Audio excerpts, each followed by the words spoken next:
Hello and welcome.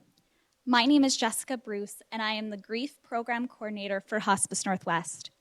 Thank you so much for tuning in to our virtual Candlelight service tonight. This Candlelight Memorial Service is an annual event hosted and planned by Hospice Northwest. We would like to acknowledge that the decision to go virtual for tonight's event was difficult. With rising case counts and the uncertainty of these unprecedented times, the safety of our clients, staff, and volunteers is the most important. Thank you for joining us virtually. Hospice Northwest has a variety of programs and services to help families and clients as they deal with end of life and loss. Grief and bereavement is a very important aspect of that help that Hospice Northwest gives. The service is just part of our grief programming.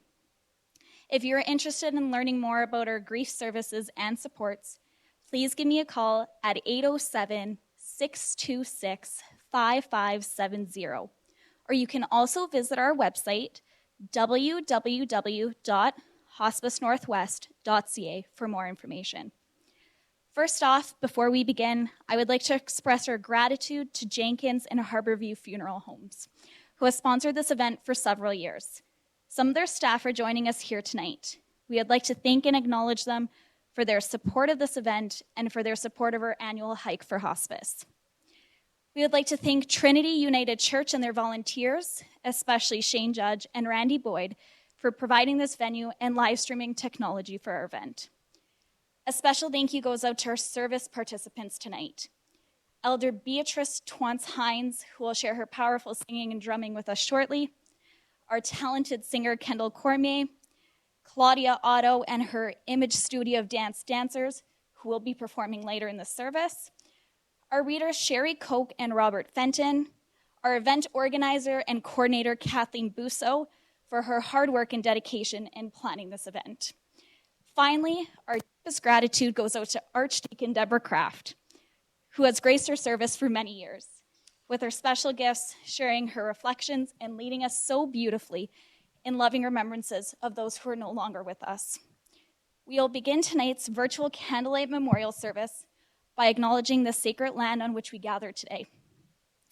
This land is the territory of the Anishinaabe Nation, the place of the signing of the Robinson Superior Treaty of 1850 territory, and the people of Fort William First Nation as signatories.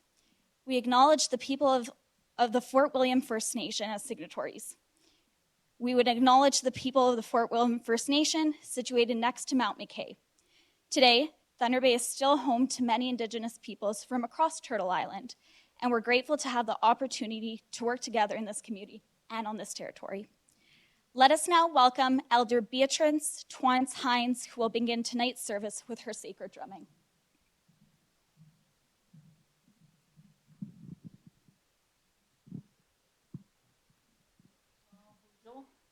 So I will be singing the Native Grieving Prayer. Miigwech.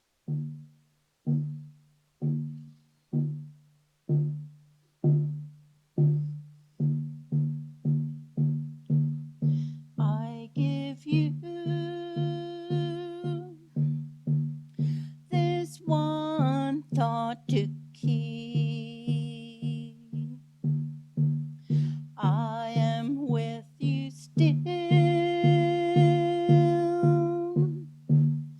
Even though I sleep, I am 1,000 winds that blow.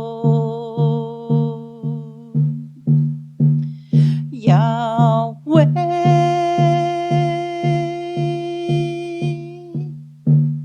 Yahweh, Yahweh, ha. Yahweh, Yahweh, Yahweh, ha.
Thank you, Beatrice. That was beautiful and so moving. Tonight we gather together to remember the special people in our lives who are no longer with us. We are here to remember our husbands or our wives, our children or our parents, our beloved friends, or in the case of our volunteers, their hospice clients. At this time, I'd like to invite Sherry Koch to join in candlelighting. We light 5 candles in honor of our loved ones. One for our grief, one for our courage, one for our memories, one for our love, and one for our hope. The first candle represents our grief. The pain of losing you is as intense as our love for you. The second candle represents the courage to confront our sorrow, to comfort each other, and to change our lives. The third candle we light in your memory, the times we laughed, the times we cried, the times we were angry towards each other, the silly things you did, the caring and the joy you gave us. The fourth candle we light for our love. As we enter the holiday season and share this night of remembrance, we light this candle that you light and that your light may shine. The fifth candle we light for hope, that you live on through us, never to be erased from our memory, that our lives continue to make a difference in the world, that you're proud of us, and that we will be together again. We love you. We remember you. We are not alone.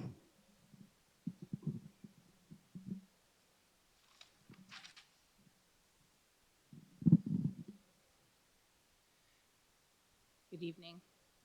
I'm reading a poem called Heavy by Mary Oliver. That time I thought I could not go any closer to grief without dying. I went closer, and I did not die. Surely God had his hand in this, as well as friends. Still, I was bent, and my laughter, as the poet said, was nowhere to be found. Then said my friend Daniel, brave enough among lions. It's not the weight you carry, but how you carry it. Books, bricks, grief. It's all in the way you embrace it, balance it, carry it, when you cannot and would not put it down.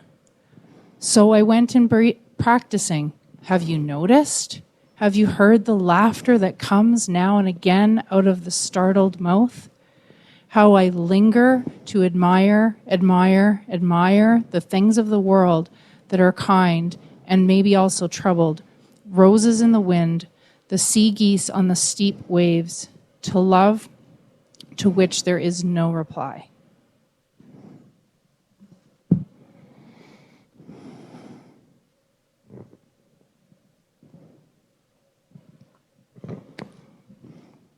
Hi, my name is Kendall Cormier, and I'm going to be singing a song called December Prayer.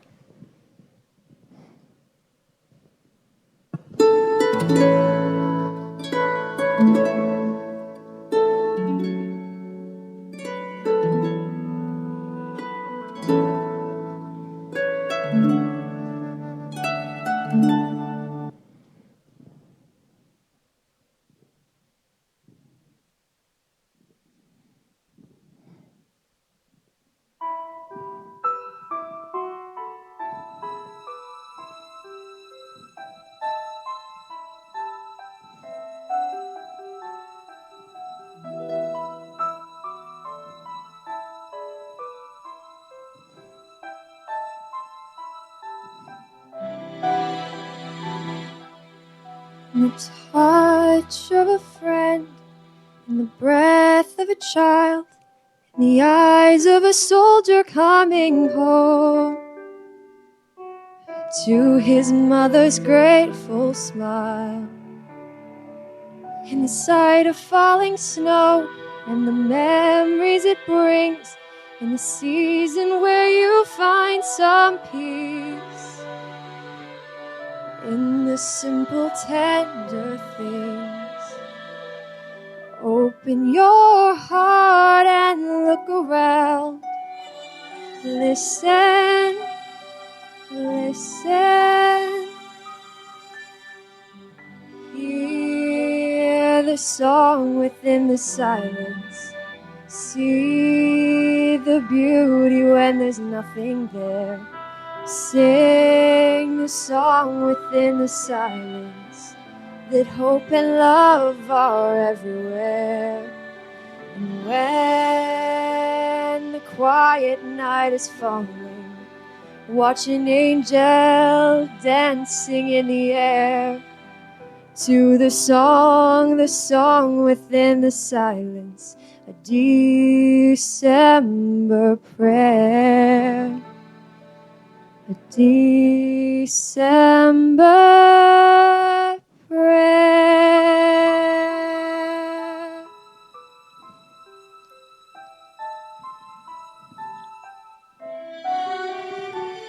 In the strength of your hand, as it holds onto mine, in the promise that we are not alone, in this place in time, in the gifts that you give, I am humbled and amazed, far beyond this day and time of year. We are in a state of grace. Open your heart and look around. Listen, listen. Hear the song within the silence.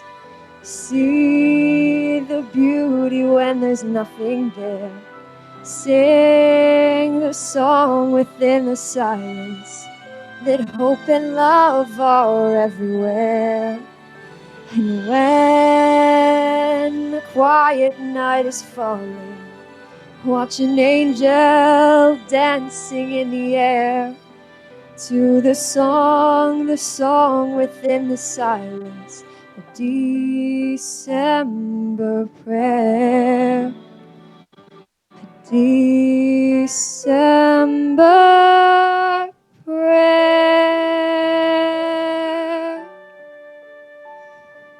Listen, listen.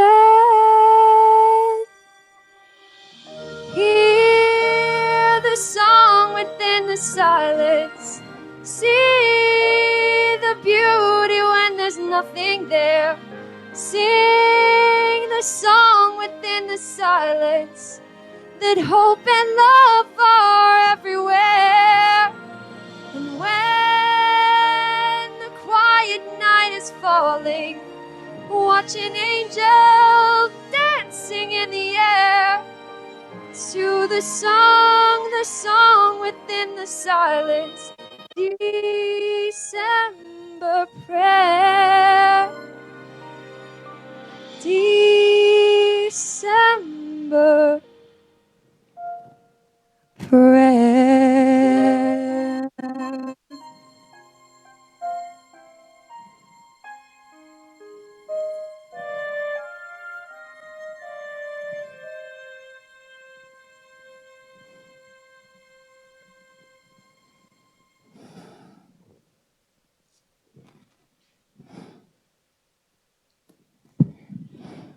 Good evening. My name is Claudia Otto, and I'm with the dancers from the Image Studio, who will be doing an interpretation of the poem The Knox, Blessing, by John O'Donohue.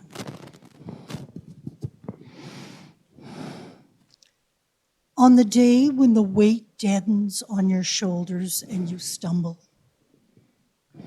may the clay dance to balance you. And when your eyes freeze behind the gray window and the ghost of loss gets into you, may a flock of colors, indigo, red, green, and blue, come to awaken in you a meadow of delight.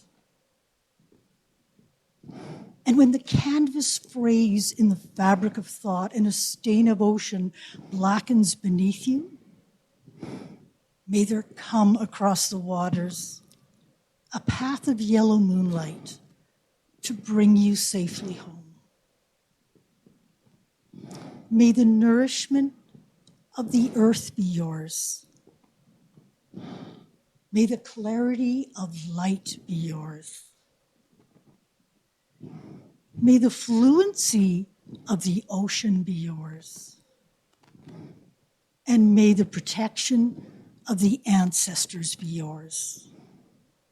And so, may a slow wind work these words of love around you, an invisible cloak to mind your life.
Bonjour, Ojiganandago, Makwado Dem, Nimki Wajing 37 Nindonji. Good evening. My name is Robert Fenton, and I'm a Hospice Northwest volunteer. I will be reading a poem called To Honor You by Connie F. Kiefer Bird. To honor you, I get up every day and take a breath and start another day without you in it. To honor you, I laugh and love with those who knew your smile and the way your eyes twinkled with mischief and secret knowledge. To honor you, I take the time to appreciate everyone I love. I know now there is no guarantee of days or hours spent in their presence. To honor you, I listen to music you would have liked and sing at the top of my lungs with the windows rolled down. To honor you, I take chances, say what I feel, hold back nothing, risk making a fool of myself, dance every dance. You were my light, my heart, my gift of love from the very highest source. So every day I vow to make a difference, share a smile, live, laugh, and love. Now I live for us both, so all I do to honor you. Miigwech.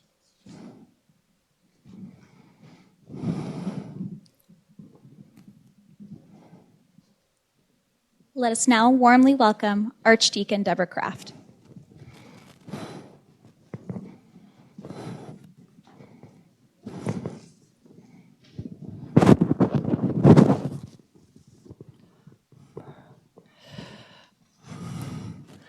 Thank you very much, Jessica. I am already so moved. I'm moved by the beautiful words I've heard this evening, by the song, by the drumming, by the liturgical dancers. To sit here, to have them surround me, you just move me in a tremendous way. I stand here very humbly in huge gratitude for Hospice Northwest. And I think if I've done my math correctly, Sherry, this is your 35th year? Is that approximately right? I'm seeing a few head nods. That's incredible, of reaching out. Think of the thousands of people you've journeyed with and walked with to support and care with so much dignity and love. I just have so much respect for all the volunteers, for all the clients, for all the families who reach out to Hospice Northwest and say, I need some help. I need some support. In the midst of life, we are in death. This is something that is said at funeral services. And over the years, I've come to understand what it means. It means that for all of us, life is never going to be perfect. We're going to always have tough times combined with good times. We're going to be sorrowing. We're also going to be experiencing joy, all at the same time.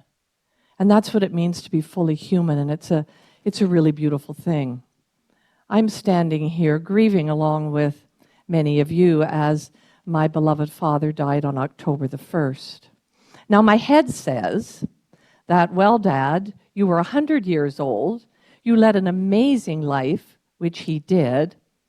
It's nothing compared with the grieving that happens when a parent loses a child, or a sudden tragic accident, or something that just becomes not to be easily explained. My head tells me all that, but my heart tells me I really miss my dad, especially as we come up to Christmas. But as you've heard it said already this evening, is we never have to say goodbye to the people we love. They stay with us within our hearts forever. In the midst of life, we are in death. I want to share with you two stories this evening, two true stories, and I have the permission of the funeral home who were all involved with what happened. And I think this is a way of showing that God can bring joy and uphold us and bless us in the midst of deep sorrow. The first story happened nearly 14 and a half years ago when my mother died. We had the funeral in a church, and then on a beautiful June day, we drove out to the little Lappy Cemetery, which is on Dog Lake Road. And it was a warm day, and we had a fairly large procession, and we were all wearing dark clothes. And just about a kilometer from the cemetery, all of a sudden, the coach, used to be known as a hearse, but carrying the casket with my mother's body, all of a sudden it stopped. It broke down. It didn't go any further. So we all stopped. The whole procession stopped. And we got out and we started to talk with each other. And we thought, well, what do we do now? You can't exactly take a large casket out of a coach and start to walk it down the road because we still had a kilometer to go to the cemetery. Unlike an urn, we couldn't exactly take the coach and transfer it into another vehicle. So we just looked at each other. My brother Rob and I suddenly had the idea to go down the hill, drive down the hill to Lappy's store. So we did that, all dressed in our very formal clothing. We went into the store and we bought many, many popsicles, dozens of popsicles, pink popsicles, banana popsicles, my favorite, the yellow ones, orange ones, purple ones, green ones. And we took them back to the top of the hill where we had this long line, and we started to hand them out. Because it was hot, we couldn't stay in our vehicles, so we stand outside our vehicles, beside the coach, holding the casket with my mother's body, and we start to eat these popsicles. You can imagine the sight, the bright popsicles against our dark black clothing. Even the funeral directors started to eat the popsicles. And you can imagine the looks on the faces of people all heading to their camps that lovely June day. Eventually, from another funeral company in town, another coach came out. We moved the casket into it, and we went on to the cemetery about a kilometer away, and we were thrilled with what happened. We thought it was a sign from God, from my mother, of bringing grace and lightness into something that was very, very sad. Now, the funeral directors felt really badly about this. We didn't. And we found out later that the reason why the coach broke down, it was a very old coach, still being used, was the gas gauge didn't work. And what had happened was the coach had run out of gas, quite simply. So ever since then, whenever I've seen them, they've been always looked at me and smiled and said, "We're so sorry about that it ran out of gas." And we said it was the best part of the day because in the midst of life we are in death, and it lifted us up and it became so joyful, and my mother Shirley would absolutely have loved it. 14 and a half years later, my father passes away.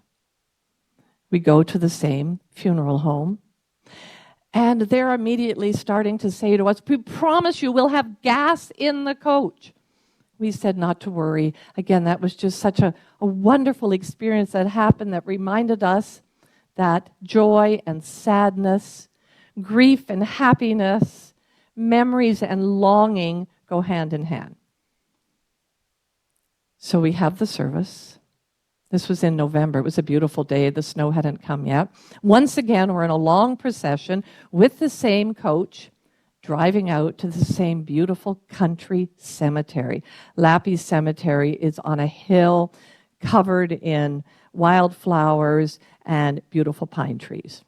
We get all the way to the cemetery. And everyone, especially the funeral directors, are breathing such an incredible sigh of relief. We got them here. It didn't break down. We're fine. So we have the service. I didn't lead the internment service. I wanted to be there as the daughter. And what we did, which is a Finnish tradition, and a number of you probably do the same thing, we lower the casket down 2 meters into the ground. And the hole for the casket had been very carefully dug. And the funeral director had a very large crank. And she started to turn the crank, and the casket started to go lower and lower and lower. And we're watching it very carefully because we know what's going to come next. We will take a shovel and put dirt on top of the casket. Very, very hard to do emotionally, spiritually, to hear that sound of the dirt on the casket, but incredible healing thing to do. She continues to crank, and the casket gets down to the bottom of the hole. And it's about 2 meters down. And then all of a sudden, the crank flies up and goes straight down into the ground on the casket. I'll never forget the look on her face. Without missing a beat, our firstborn son, John, says, "No problem. This happens all the time at home. The balls are always going on the other side of the fence, and this is what we do." So we looked at his son, Luke, who's 9 years old, and Luke doesn't miss a beat. There's no conversation. This happens very quickly within a couple seconds. Our son, John, picks up Luke by the ankles. We're not talking by the hands to put him down in the ground to pick up the crank. By the ankles, turns him upside down, and lowers him down into this hole where the casket is. And we see Luke's head disappear, then his back disappear. And then all of a sudden, all we see is this little boy over his great-grandfather's casket, and all we see is John holding on to the ankles of this little boy. Without missing a beat. Luke grabs the crank, and John pulls him up. It was all done very quietly and calmly. We all start to laugh because we've never seen anything like it. It broke our intense pain to lose our patriarch and to remember all the other people that we love so much whom the Lord has taken home. And that laughter went through the entire cemetery all the way up to heaven. And once again, this has become a story to be remembered at the funeral home. And again, I asked them, I said, "Is it all right if I tell these two stories?" And they said, "Absolutely no problem." The story of the coach and the crank.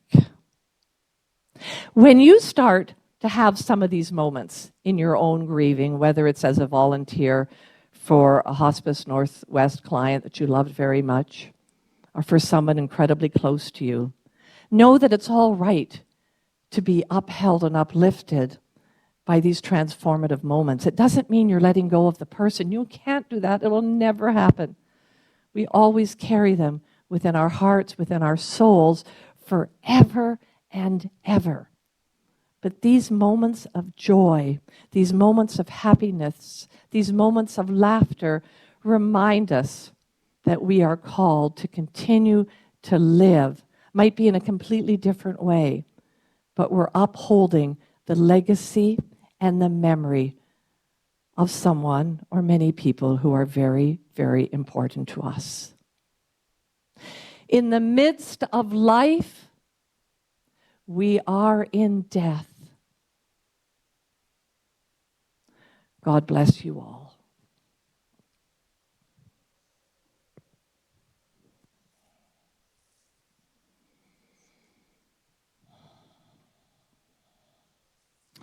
I hope at home you've got a candle and a match ready for this candle lighting.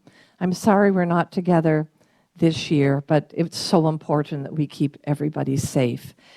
And I must tell you, I feel a connection with each of you at home, and I hope you feel a connection with each of us here in Trinity Church's beautiful hall, which is incredibly beautifully decorated. The flame of the candle symbolizes remembrance and life. As we light our own candle in memory of our loved ones, let us do so with gratitude and thanksgiving that they lived, and that we shared time with them. As we pass the flame of remembrance from one to another, let this light also represent our own rebirth and renewal as we seek new life without this person we love. May we be blessed with new joy, new peace, new hope, and new happiness. May we look forward with meaning and purpose to new experiences with our surviving loved ones. I now invite all of you at home or those present here in the hall to light your candles. In turn, as your candle is lit, you may wish to say this out loud.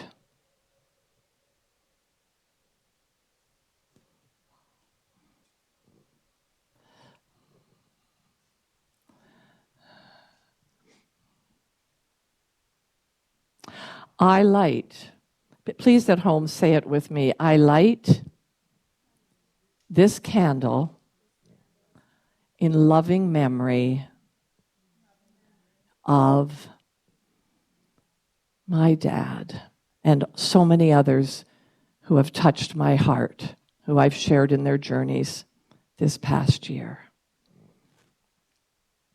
And you can't see it because I don't think the cameras can be turned around, but we see these beautiful lights lighting up the darkness. And the prophet Isaiah talked about that the light dispels the darkness.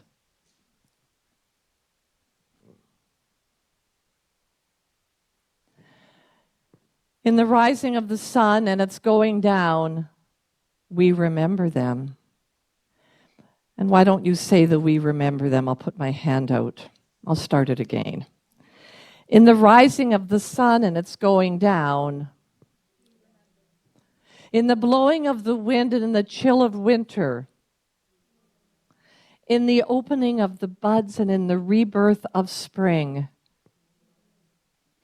at the blueness of the skies and in the warmth of summer,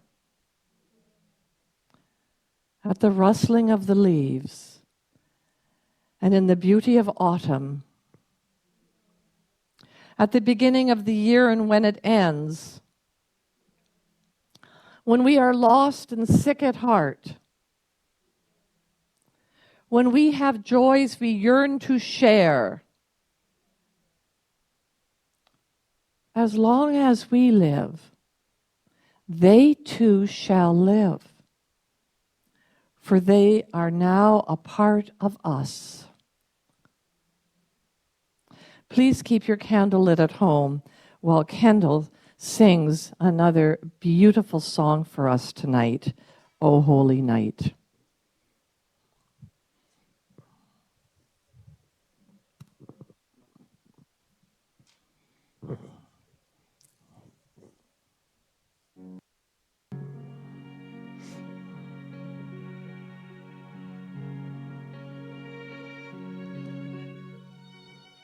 Oh, holy night, the stars are brightly shining. It is the night of our dear Savior's birth. Long lay the world in sin and error pining, till he appeared and the soul felt its worth. A thrill of hope, the weary world rejoices, for yonder breaks a new and glorious morn. Fall on your knees, oh, hear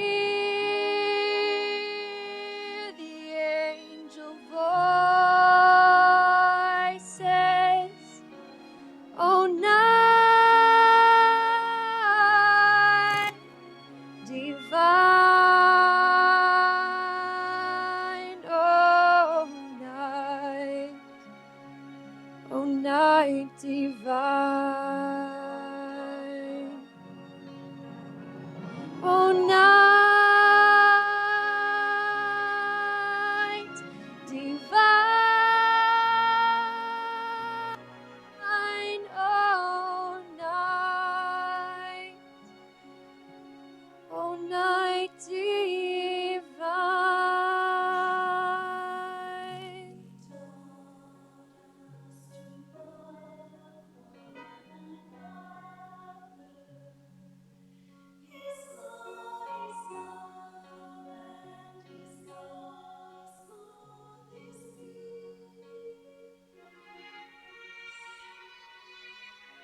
James,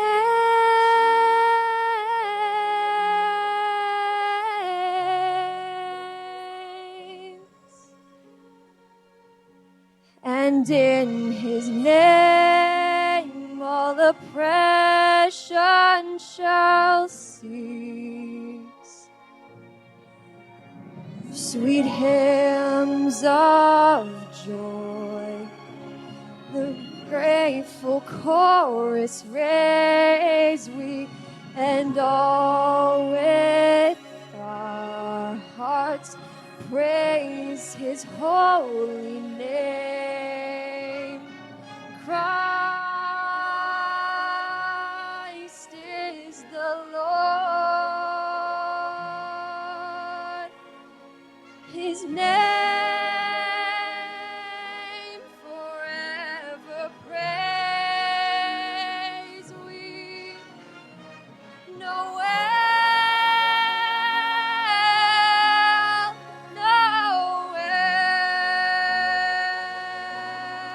oh night when Christ was born. Noel, Noel,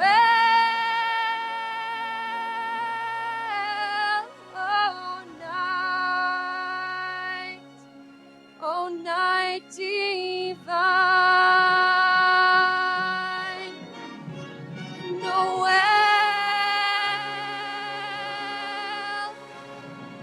Noel.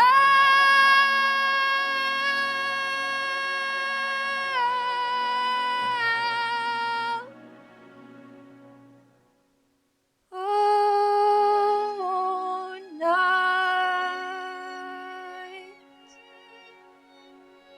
Oh, night divine.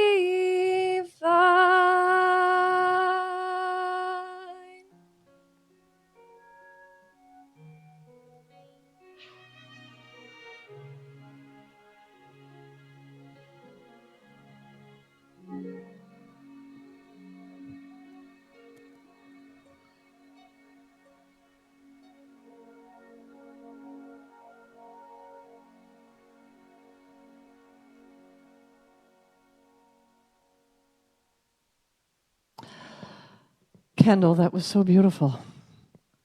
Absolutely. You have been given an incredible gift. Thank you for sharing it with all of us. That candle represents the light of someone you've loved very, very much. And that light will always be with you.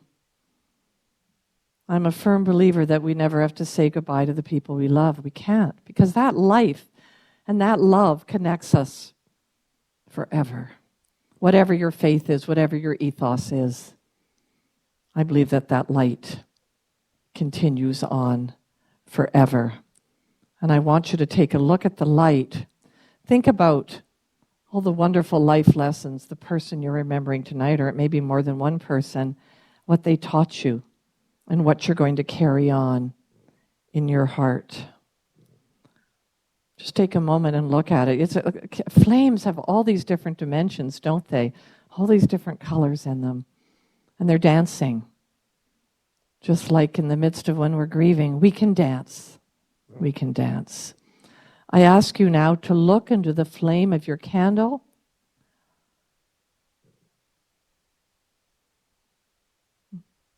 Then I will ask you to close your eyes and blow out your candle and keep your eyes closed, and you will see that the flame still glows and dances behind your closed eyes. And so it is with our memories and all the grace notes of life that have given us tremendous meaning, for which we are eternally grateful. I invite you to look at your candle now, close your eyes, and blow it out.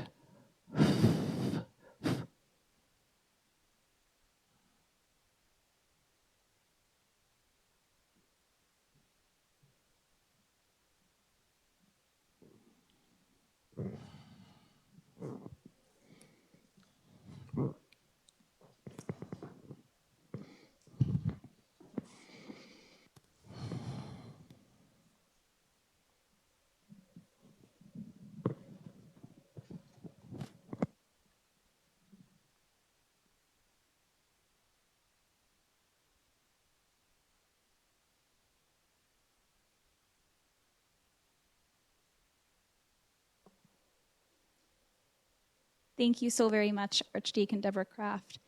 It's always such a pleasure hearing you speak. We would now like to welcome, once again, Elder Beatrice, please.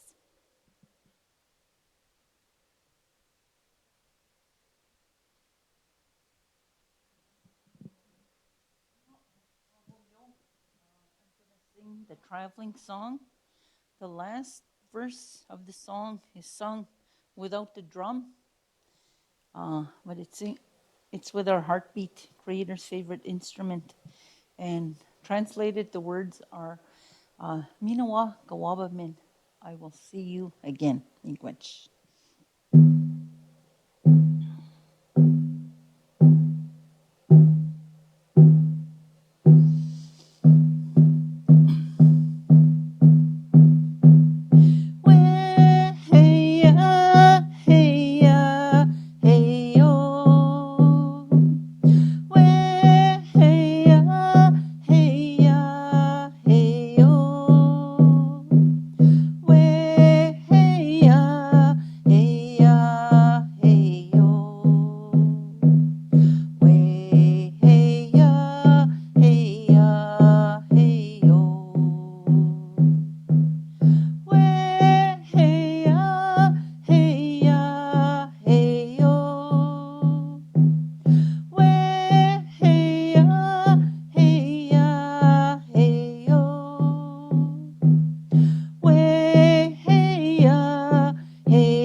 On behalf of Hospice Northwest, I would like to thank you again for joining us tonight. Hopefully next year we can gather together safely in person. I will leave you with these final words tonight. This is a short poem written by Katrina Wood titled, May Time Soften Your Pain. In times of darkness, love sees. In times of silence, love hears. In times of doubt, love hopes. In times of sorrow, love heals. And in all times, love remembers. May time soften the pain until all that remains is the warmth of the memories and the love Take care and good night.